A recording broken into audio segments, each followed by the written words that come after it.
we're heading to Disney World, which is in Orlando, Florida. And it's not to be confused with Disneyland, which is in California, the original one, but the Disney World is a much bigger one. And we're going there for a 4-day vacation to celebrate your grandma's birthday, 70th birthday.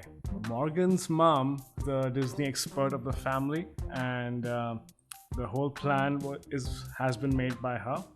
My mom is just a huge Disney fan, so I'd say a lot of American families do go once or twice throughout their childhood, possibly though. And then plus I think that there's the nostalgic component from growing up going to Disney so much that I really enjoy that. If you didn't grow up going there, you may not, have as much of that, but I think if you go as a child and then go later as an adult, you have more of that nostalgia.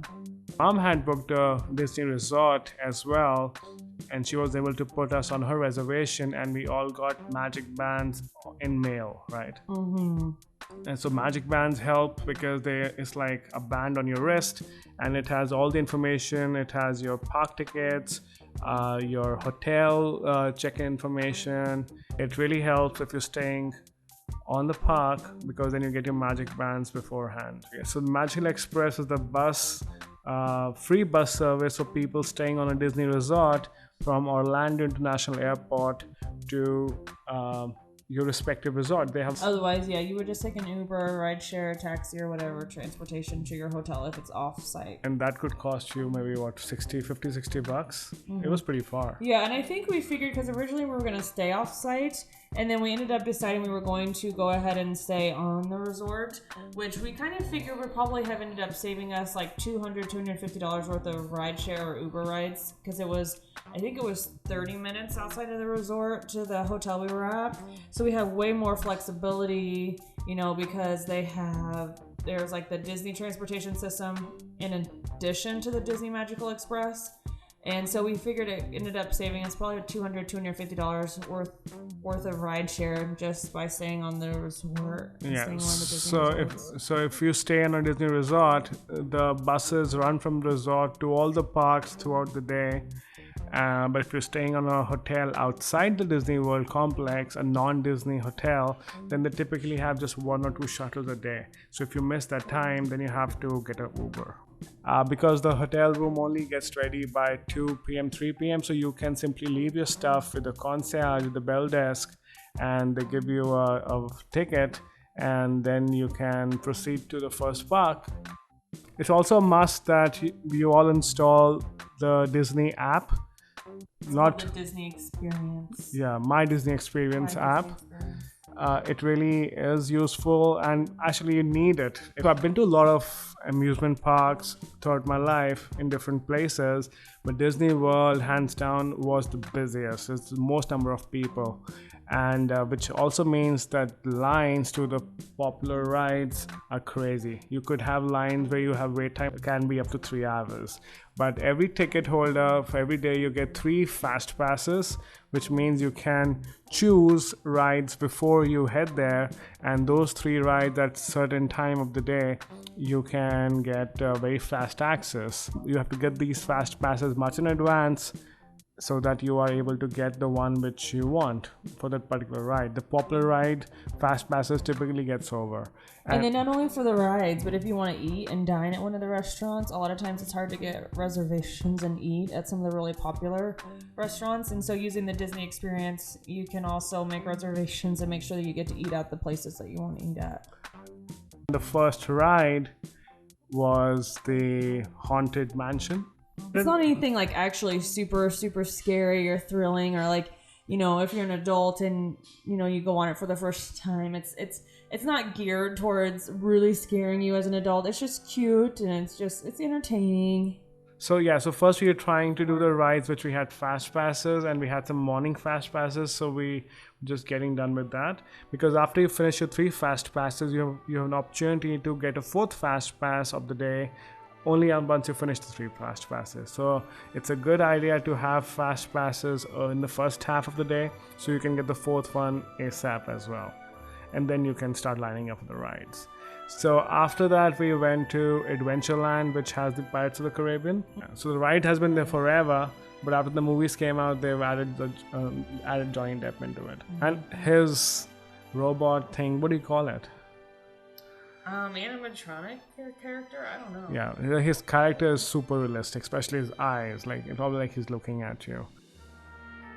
So the Winnie the Pooh ride is a very cute ride. Mm-hmm. No, I like Winnie the Pooh.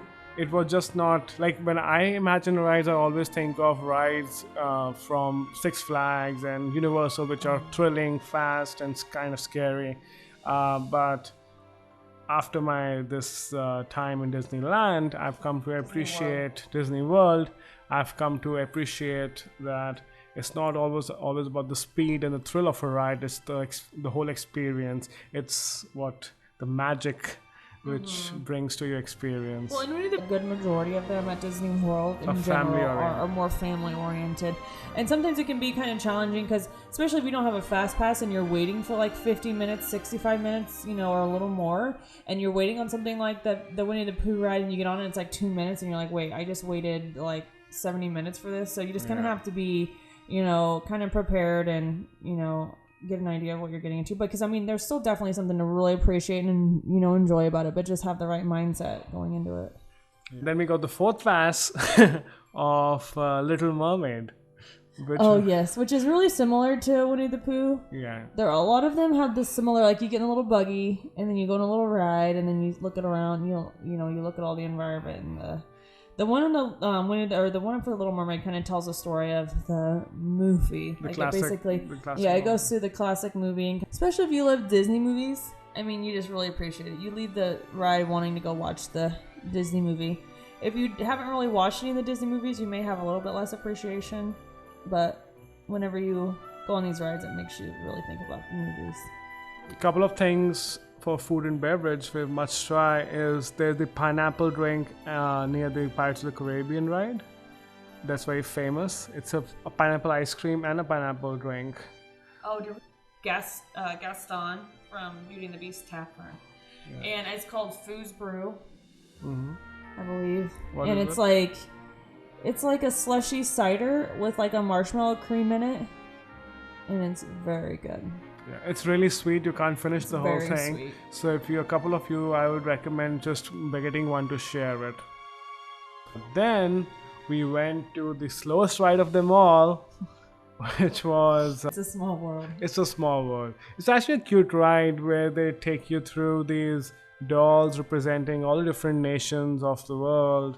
And it kind of about Walt Disney's vision about everyone living together in a peaceful environment and peaceful setting. It's good for kids to see these things, because I think a lot of times even, kids, even in the U.S. and things, they just go on vacations within their country and they're like, don't even really get a lot of exposure to a lot of other cultures. So it's just a good reminder to kids that there are a lot of other cultures and nations besides like ours. So by this time we had finished our fast passes and we still hadn't done the big three mountain rides. So we decided to get in the line for Space Mountain, and the wait time was almost 2.2 hours. Like, decided to get in line because they are the must-dos kinda. And I think it was actually a little bit busy. It's hard to find really a good time to go to Disney because the summertime can be really busy. And generally, whenever you go in November, I think it's a little bit better. However, this weekend was the Veterans Day weekend, and then also there were some fall breaks and there was some other stuff going on, and it was crazy to see. We waited in the Space Mountain for almost hour and a half? Yeah, it was over an hour. And just when we were like around 40 minutes away from our turn, the ride broke down. Mm-hmm. And then we all had to get out of there, which was super annoying. Like, it was bad. Yeah, it was frustrating. They ended up giving us fast passes that we could use for any of the rides whenever we left, which was kind of nice. And I've been to Disney quite a bit.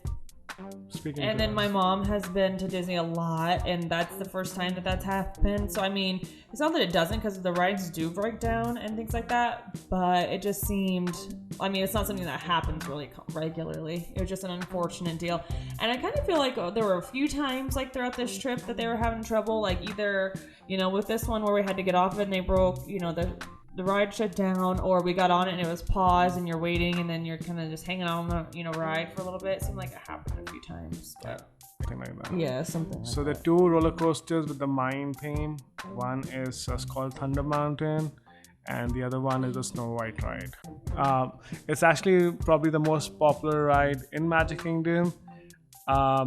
It also has the longest line, so try to get yourself a fast pass so you save time on that. It's a lot like the Thunder Mountain, but it's a lot smoother, so you're not like rocking, your neck doesn't kind of, you know, move back and forth like a lot of like the old style like roller coasters. So the mine train's a lot smoother and it's funner, I think. But I also really like Thunder Mountain too. Yeah, so Thunder Mountain was good. It was the first roller coaster for me in Disneyland, and it was good. It was nothing too crazy, but still fast enough to give you a bit of the thrills, and it was nice. I liked it. And next to, so there's a mountain series of roller coasters in Magic Kingdom. There's Thunder Mountain, there's Space Mountain, and there's Splash Mountain. So after Thunder Mountain, we lined it up for Splash Mountain, and as it sounds, you get splashed in this roller coaster.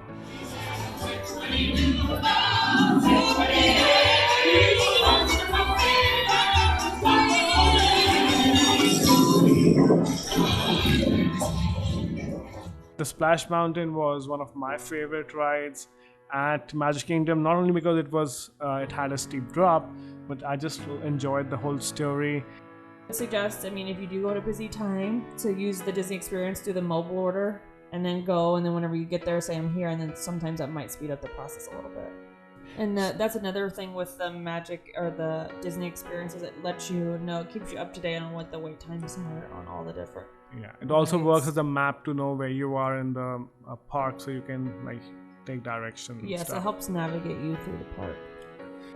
So between all the 4 parks, where would you rank Magic Kingdom? So the 4 parks in Disney World Complex: Magic Kingdom, Epcot, Animal Kingdom, and Hollywood Studios.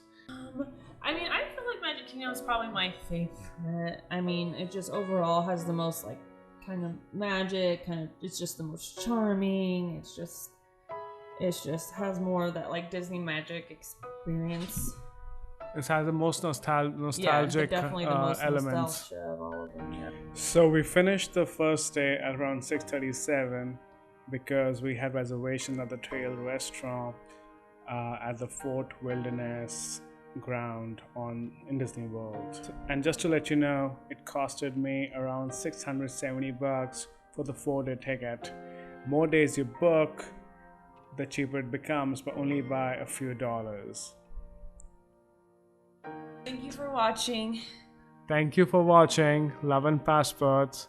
Do not forget to subscribe, comment. Love and passports. What else do we need? Let me do it together. Okay. Love. Okay. Our accents are different to do it together. Ready? Love and passports. What else do we need? Ooh, barf. Puke. Oh, honey. Sick.